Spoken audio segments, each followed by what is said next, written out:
ఇక్కడ నుంచి మాకు పని చాలా ఎక్కువగా ఉంటది. ఎందుకంటే కోవిడ్ నుంచి మా మామ వస్తుందంటే, మా మేడం వాళ్ళ అత్తగారు.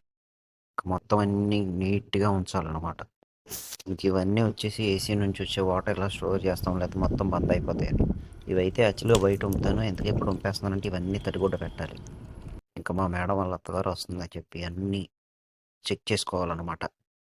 వాటర్ ట్యాంక్‌లో వాటర్ ఉన్నాయా లేవా అని చెప్పి పైకెక్కి అన్నీ చూసి చెక్ చేసి అన్నీ ప్రతిది క్లీన్‌గా ఉందో లేదో చూసుకోవాలి. ఇంకా ఇన్ని తడిగుడ్డ పెట్టమనేసి పెట్టేయాలి. యాక్చువల్‌గా అయితే కడిగేస్తాం ఇది. ఇప్పుడు ఎందుకు కడగట్లేదంటే పగటిపూట నీళ్ళు బయటికెళ్ళిపోతాయి. ఎప్పుడో ఒకసారి కడుగుతాం. లేదంటే ఇట్లా బందీ అనేవారు వచ్చి ఇట్లా బందీ అంటే మున్సిపాలిటీ వాళ్ళని బందీ అంటారు సౌదీ అరేబియాలో.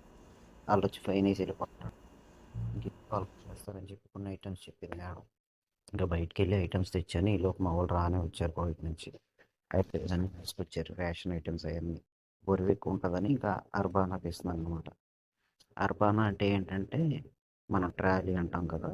అరబ్బీలో దాన్ని అర్బానా అంటారు. ఇంకా దానికి దుమ్ము పట్టేసి ఉంటే నీట్‌గా క్లీన్ చేసి దాన్ని తోసుకుంటూ వెళ్ళిపోయాను. ఐటమ్స్ ఎక్కువ తేవాలి. బయట వీడియో తీయడం బయటే ఉంది మొత్తం చెక్ చేసుకుంటుంది సామాన్లు. ఇంకా అవన్నీ నేను మా తమిళాయన నా రూమ్‌మేట్ అనమాట ఆయన. ఆయన వచ్చేసాడు ఇక్కడికి. ఇంకా అన్నీ దింపేసి ట్రాలీలో తోసుకొచ్చానంట. ట్రాలీ వీడియో ఎందుకు సరిగ్గా తీయలేదంటే వెయిట్ ఎక్కువ ఉండటం వల్ల అటు ఇటు వెళ్ళిపోతుంది. సరే ఫ్రెండ్స్ అయితే సబ్స్క్రైబ్ చేసుకోండి. జై హింద్.